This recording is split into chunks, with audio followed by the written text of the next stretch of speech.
Hai kerro ab ada bishaan akka abbaa itti gaddabame isin agarsiifne jechuudha. Suudi Arabiyaa keessa bokkaa waan roobeef waliin turaan kabajaan isin affeerraa.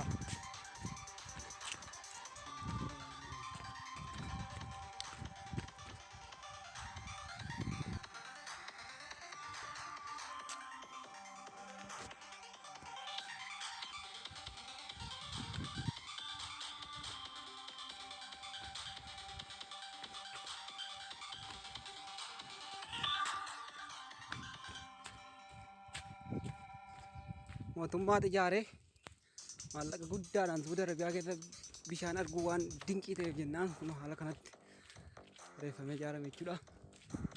Kun asirraan kan argitan gamaatti bishaan kun guute jechuudha. Baay'ee roobne malee kana mara guute jechuudha. Hayyee daawwadhaati itti buhara. Ammallee guunnee itti guute kana qaqqaba jechuudha gaafa guute.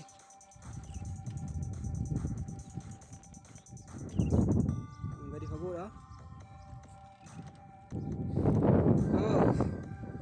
Kanan mo wala sa itsura. Kanan. Kuno tappa guddaadha dhaabadheen gadi waraaba jechuudha. Amma kuni kan argitan kun bishaanuma jechuudha. No bakka hundarraa dhufee bakka kanatti walitti qabama jechuudha. Hayyee garanaa immoo galaallo jechuudha. Kana fakkaata kun muka xixiqqoo keessa dhaabatte kan inni argitan jedhee mutti kun meetira 20 ol jechuudha. Baay'ee ol dheeraadha jechuudha. Guutummaa zanama jechuudha.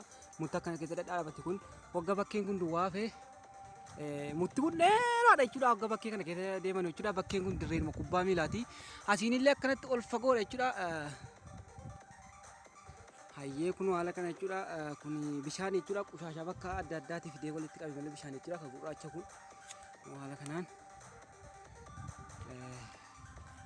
araboonni gaachuudha guyyaa akka addaa iida jechuudha. Makiinaan karaa waliin dabarsu baay'ee tokko dhufanii ilaaluudhaaf biyya fageenyarraa dhufanii ilaalan jechuudha. Haala kanaan bishaan gibee baay'ee guddaadha. Kun amma waan yaa'an jirreef jechuudha. Wanti kun qushashaa fakkaate malee kun bishaanuma jechuudha. Baay'ee guddaadha jechuudha. Lafti gadi fagoodha jechuudha bakka kun amma jechuudha. Mutti dhadhaabate kun meetira 20 ol jechuudha. Meera jechuudha. Amma yoo xiqqaate meetira tokko lama qofatu ol hafe jechuudha. Guute jechuudha. Kun bishaan biyya hundarraa asitti walitti qabama. Mootummaa maallaqa guddaan ijaarsise jechuudha akka daawwatamuudhaaf. Waaw. Hayyee daawwadhaati itti buhaaraan isin jedha. Kaameraan baay'ee bal'isee mul'isu jechuudha. Baay'ee guddaadha jechuudha bishaan baay'ee guddaadha. Ni badammoo amma bokkumatu jechuudha. Ogguma bokkaan roobee asirratti akkanatti walitti qabama malee oggamoo bokkaan ture jechuudha. Ogga torbii tokko guyyaa 20 akkas fa'aa ta'a jechuudha. Achi booda dacheen qullaafa jechuudha. Qullaafee bakka dacheen kubbaa miilaatii ashawaa bareeda ta'a jechuudha. Aishi amma bakka waan xiqqoo kana duuchinaan jechuudha. Kana mana bishaan kun bal'ate jechuudha. Dildila kana moomee duddubbaan aganni bal'atu danda'e ilaalla jechuudha. Dachee kana bal'atu kan bishaan gaddabe jechuudha. Beekumsaan hojjetame kun naannoon kun jabalatti itti naanna'e jechuudha. Jabalatti itti naanna'e bakki kun beekumsaan kan hojjetame jechuudha. Gooma xiqqoo tokko duffame garuu immoo bishaan guddaa ittisa jechuudha. Mee duddubbaan immoo viidiyoo dhaabnee ilaalle. Waaw. Amma gara duddubbaan ilaalle jechuudha. Kun asin jechuudha. Akkanatti shagoodha. Kun achi qariyaa namaati jechuudha. Daawwadhaa sirriichi. Naannoon kun manni namaa tokko gara dudduuba kanaa jechuudha. Mana namaa guutee jira. Kunoo lafaan maddiinuma kana jechuudha. Waan amma kanaa qofa duufame daawwannaa guddaadha akka biyya kanaatti jechuudha. Kanaaf isinis illee akka daawwattan isin affeera.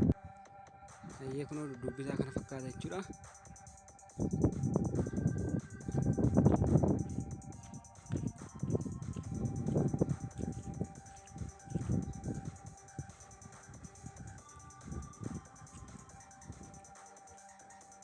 Hayyee kunoo akkanatti ol fagaata jechuudha. Ammoo fageenyi isaa mana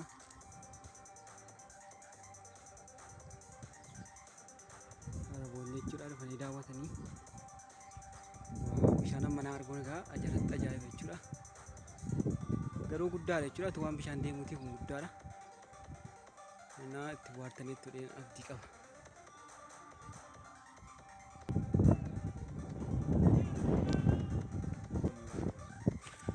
Egaan daawwannee fin dheerru karaa kaan naanna'ee immoo jabaadha jechuudha. Fagoodha walirraa alkaan deemu jechuudha. Kana fakkaata. Gara kana makiinaan dhufu baay'ee kana fakkaatan siriin jedha.